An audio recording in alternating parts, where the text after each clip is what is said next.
This is Calibishie Chronicle, and on this episode of Volume we look at two issues: Rastas or Dread and Sukwe Livie. Let's begin with Rastas. But even before we deal with that, let me just again reaffirm that I'm a child of the 70s.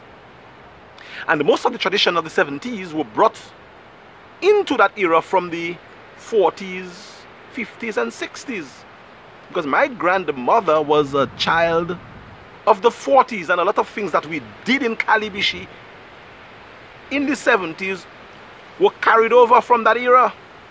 And even from the era of my great-grandmother to Mama, who was born in 1881, a lot of stuff that I learned and stories that she told me was given to me from her time, from a century before, a couple centuries before. But alas, the traditions in terms of the Calibishie community continuum was broken, I think, somewhere in the 80s.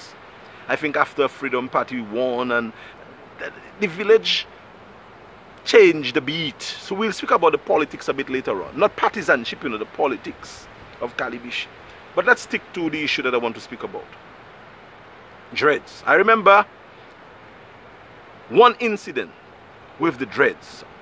It was an era in the 70s when the young people, many of them moved away out of the civilization and moved to establish new establishments, new cities in the hills, because we were coming out of this era, the era of the 60s, with the Black Power movement and a new awareness, a new consciousness. So younger people in Dominica, as well as those around the Caribbean, were affected by this new wave, and those people, younger folks, went to live in the hills, move out of Babylon.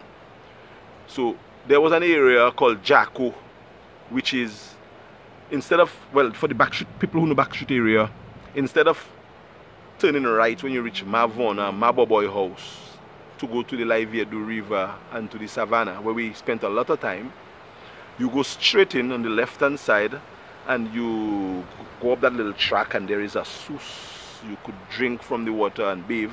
There was a big rock, and there was a mango tree, I think a wrong mango tree. Well, a couple of mango trees on the bank on the left hand side, and on the right hand side, my papi had a house in the area up there, and when we walked through the shortcut, we got to Savanpai, where my Edmond and Edu had their land.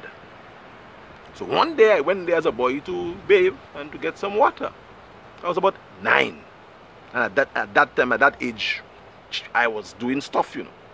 All the issues and experiences that I'm sharing with you about Calibishie happened between 5, 9, 10 and 19, you know, because I moved out of the village at that time, 1920, to try to seek a better life or a different life.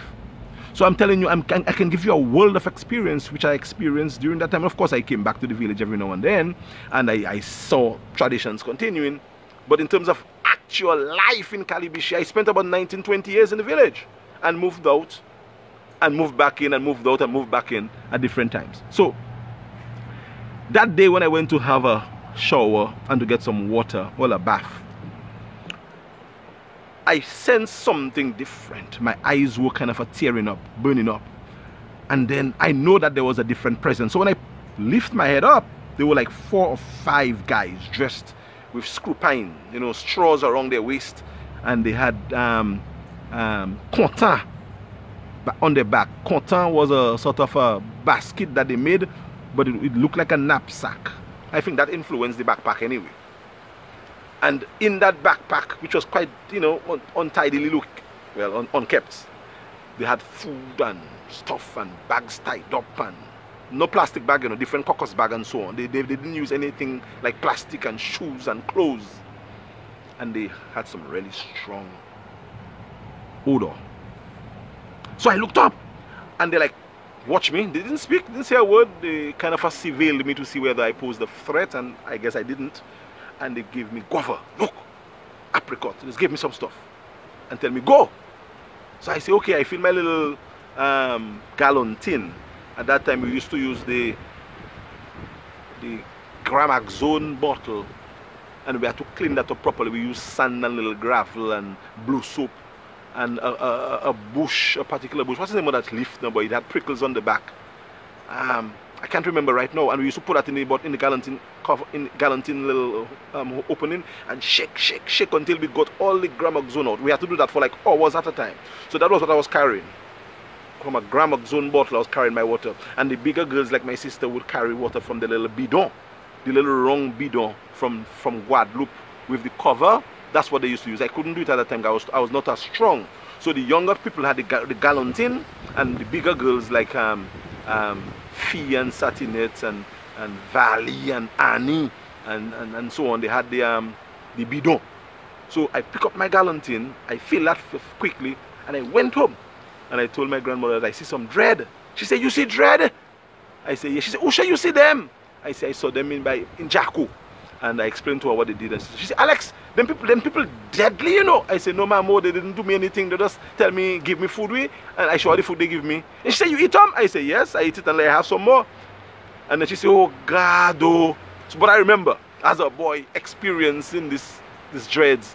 And later on, I read about the dreads being so unscrupulous and stuff like that, and that was not my experience. I don't share that perspective in terms of the behaviors of the dreads.